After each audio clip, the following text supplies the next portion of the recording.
एक मैसेज घूम रहा है कि भारत जोड़ने वाले मिस्त्री, यही शब्द है। मुझे कोई शर्म नहीं है बोलने में, जो उनको शर्म नहीं है जो लिख रहे हैं मैसेज, तो मुझे पढ़ने में क्या शर्म होगी। भारत जोड़ने वाले मिस्त्री जो है वो 24 तारीख से लेकर के 2 तारीख तक छुट्टी पे रहेंगे, क्योंकि उनको छुट्टी मनाने के लिए विदेश जाना है। यही व्हाट्सएप पे मैसेज आया होगा, हमको भी आता है। उस मैसेज का पीछे इतिहास क्या है हमको जानना पड़ेगा। जब यात्रा अनाउंसमेंट हुआ ना सर, हमारे जान पहचान के लोग जो भाजपा के नहीं है, उन लोगों का भी यही प्रश्न था, राहुल जी पैदल चलेंगे? हम बोले नहीं नहीं, प्रधानमंत्री जो 8,500 करोड़ का फ्लाइट खरीदे हैं ना, वो दे देंगे गिफ्ट में, रिटर्न गिफ्ट में देंगे, उससे चलेंगे। 12 करोड़ का जो कार खरीदे हैं ना, उस पे चला जाएगा। इस तरीके से नेताओं को लेकर के, खास करके विपक्ष के नेताओं को बदनाम किया गया है कि जो सामान्य बात है, उस सामान्य बात को भी हम भरोसा नहीं कर पाते हैं। और राहुल जी ने बहुत अच्छा जवाब दिया था कि हम कोई इकलौते नहीं हैं, इस देश में लाखों करोड़ों तपस्वी हैं जिनको हम किसान कहते हैं। और कोरोना की बात हो रही है ना, मैं कोरोना याद दिलाता हूं, यही फरीदाबाद शहर है, साइकिल चला करके बिहार के मजदूर गए, पैदल अपने बच्चों को पीठ पे बांध करके जो है मजदूर बिहार गए। तब तो जो है कोरोना नहीं याद आ रहा था। आज जब हम पैदल चले हैं कन्याकुमारी से, 100 दिन से ज्यादा चलते हुए हो गया है 3000 किलोमीटर, तब समझ में आ रहा है कि पैदल चलने का दर्द क्या होता है। ये बार बार विपक्ष के नेताओं को लेकर के ऐसा मैसेज करते हैं, जबकि अगर हम सिद्धांत की बात करें तो कांग्रेस पार्टी इस देश में 8 घंटा मजदूरों को काम करने का अधिकार होना चाहिए, इसको लेकर के कानून बनाया। सप्ताह में 2 दिन छुट्टी होनी चाहिए, सैटरडे और संडे, इसको लागू कराया। तो यात्रा में जो लोग चल रहे हैं वो छुट्टी ले रहे हैं, तो ये अमानवीय है क्या? ये अमानवीय उसको लगेगा ना जिसने कभी अपनी पारिवारिक जिम्मेवारी नहीं उठाई। कोई होता ना जिसके साथ छुट्टी बिता सकते थे तो ये सवाल नहीं बोलते। जो लोग अपने आत्ममुग्धता का शिकार होता है ना, जिसने जिंदगी में इंसान बनाया ही नहीं, क्या करेगा छुट्टी लेकर के? फुटबॉल मैच देखते हुए एक दृश्य देखे थे आप सब लोग, ग्रुप में फुटबॉल मैच देख रहे थे, एक साहब अकेले टीवी पे फुटबॉल मैच, बताइए फुटबॉल का मैच कोई अकेले देखता है?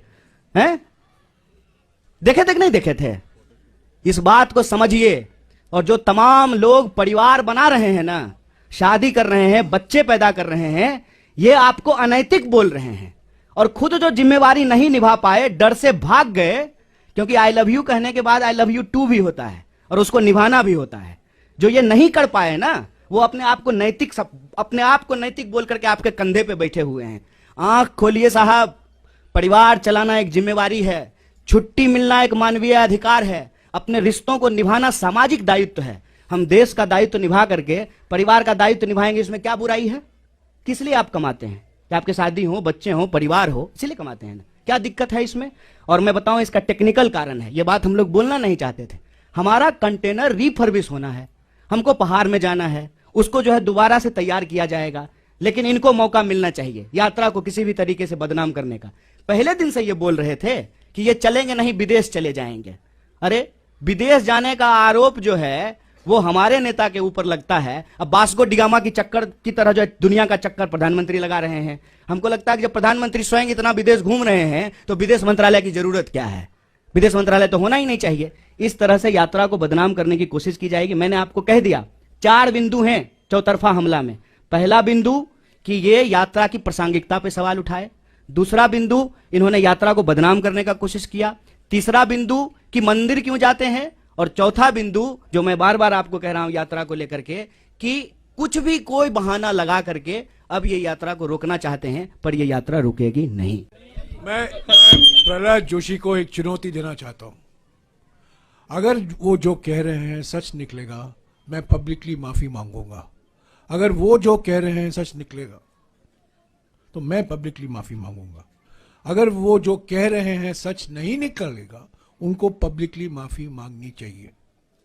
ये मैं चुनौती दे रहा हूं और ये साबित हो जाएगा 2 तारीख तक। ट्रैवल रिकॉर्ड, हमारे सबके ट्रैवल रिकॉर्ड सरकार के पास है, सीट नंबर भी सरकार के पास जानकारी होगी। अगर वो जो कह रहे हैं सच निकलेगा, मैं माफी मांगूंगा। अगर वो कह रहे हैं गलत निकलेगा, उनको ये धैर्य होना चाहिए, खड़े होकर माफी मांगे, क्योंकि बार बार ये बकवास बातें करते रहते हैं। सबसे पहली बात सर, ये इसका मैं जवाब देता हूं, आप भी बोलिएगा कि कोरोना ना कांग्रेस बीजेपी नहीं है। कोरोना एक वायरस है वो सबके लिए है। ना कोरोना का कोई धर्म है, ना कोरोना का कोई राजनीतिक विचारधारा है। कोरोना के नाम पर, कोरोना का बहाना बना करके जो राजनीतिक चालबाजी की जा रही है ना, हम उस पर सवाल उठा रहे हैं। कोरोना का प्रोटोकॉल जो सरकार लाएगी उसको पहले भी फॉलो किए थे, आगे भी फॉलो करेंगे, लेकिन ये प्रोटोकॉल कब लाया जा रहा है, क्यों लाया जा रहा है, किसके लिए लाया जा रहा है, इस पे भी आंख खोल करके सवाल करेंगे। और आप भी सवाल कीजिए, हम उम्मीद करते हैं, हो सकता है कि आपको नौकरी में नहीं निकाल दिया जाए आपको, तब आप भी हमारे साथ आइएगा भारत जोड़ो यात्रा में। लेकिन यह सवाल पूछा जाए कि भाई सुबह में मास्क लगाना प्रोटोकॉल है, शाम में बाराती जब गए थे तब मास्क लगाना प्रोटोकॉल नहीं है। ये सवाल पूछने में क्या दिक्कत है? आप कहते हैं तो मैं ये सवाल मास्क लगा के पूछ लूंगा, अच्छा होगा कि मुंह भी नहीं दिखेगा। देखिए, इस पे ना रैशनल तरीके से जो है हम लोगों को समझना पड़ेगा कि रैली में कोरोना गायब हो जाता है, ठीक है, और जूम मीटिंग में कोरोना आ जाता है। इस पे आप सब लोग सवाल पूछिए। कोरोना का कोई राजनीतिक विचारधारा नहीं है, हम भी ऐसा नहीं कह रहे हैं। और कोरोना का नियम और प्रोटोकॉल साइंस के हिसाब से, पॉलिटिकल पार्टी के हिसाब से नहीं, मेडिकल साइंस के हिसाब से जो होगा उसको फॉलो करेंगे।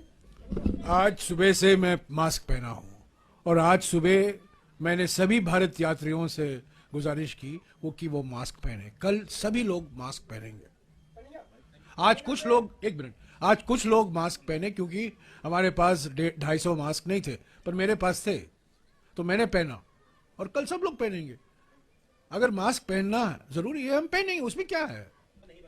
देखिए, मैंने उनके सवालों के जवाब दिए।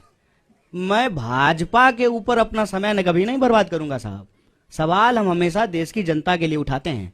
रोजी का सवाल, रोजगार का सवाल, भर्ती का सवाल, किसान का सवाल, मुआवजा का सवाल, महिला सुरक्षा का सवाल, सामाजिक न्याय का सवाल, हम ये उठाते हैं सवाल। भाजपा को लेकर के जो हमने कही है ना, ये हमने उनको उनकी भाषा में जवाब दिया है।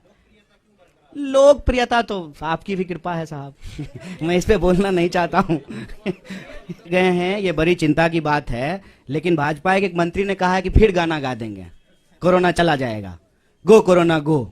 सुने कि नहीं? भाजपा के एक मंत्री ने पार्लियामेंट के प्रीमाइस में कहा कि पिछली बार भी हम गाना गा दिए थे, गो कोरोना गो, कोरोना चला गया, इस बार कोरोना आएगा फिर हम गाना गा देंगे, गो कोरोना गो।